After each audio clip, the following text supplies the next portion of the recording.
The darkness of night had fallen. The hospital was now a place of terror, a home for ghosts.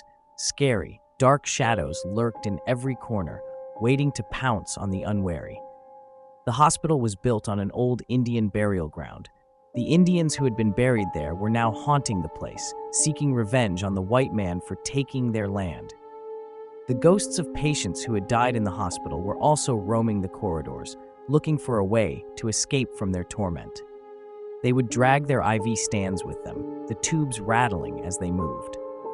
The doctors and nurses who worked in the hospital were used to the ghostly goings-on. They would often see the ghosts of patients who had died under their care. One night, a new doctor was on call. He was young and inexperienced, and he was not used to the hospital's ghosts.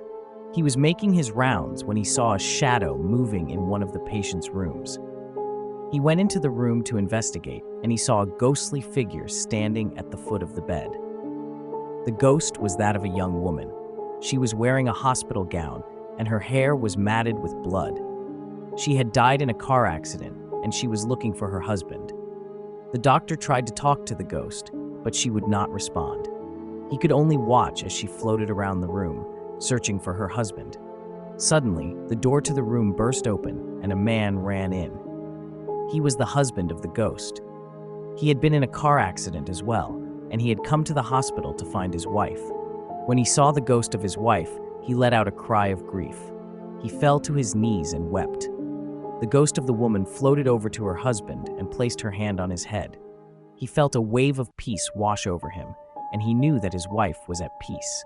The doctor stood in the doorway, watching as the ghost of the woman led her husband into the light. Then he turned and walked away, knowing that he had witnessed a miracle. The hospital was quiet and dark. It was as if the darkness was alive, and it was waiting for something. Suddenly, a scream pierced the silence. It was a woman's scream, and it came from the 4th floor. Everyone in the hospital froze. They knew that the scream meant that someone had seen a ghost. For a moment, no one moved. Then someone on the 2nd floor started to scream, and then someone on the 3rd floor. It was as if the darkness was alive, and it was feeding on the fear of the people in the hospital. The darkness was like a living thing, and it was growing stronger with every scream. Soon, the whole hospital was filled with the screams of the people who had seen the ghosts. The darkness was so thick that you could almost see the ghosts. They were like dark shadows, moving in the darkness. They were moving closer and closer to the people in the hospital, and their screams were getting louder and louder.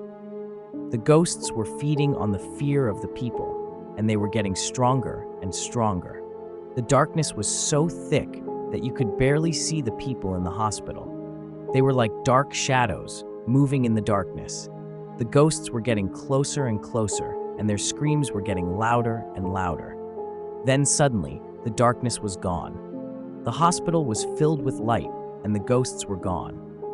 The people in the hospital slowly started to calm down. They were safe now, but they would never forget the terror of the darkness.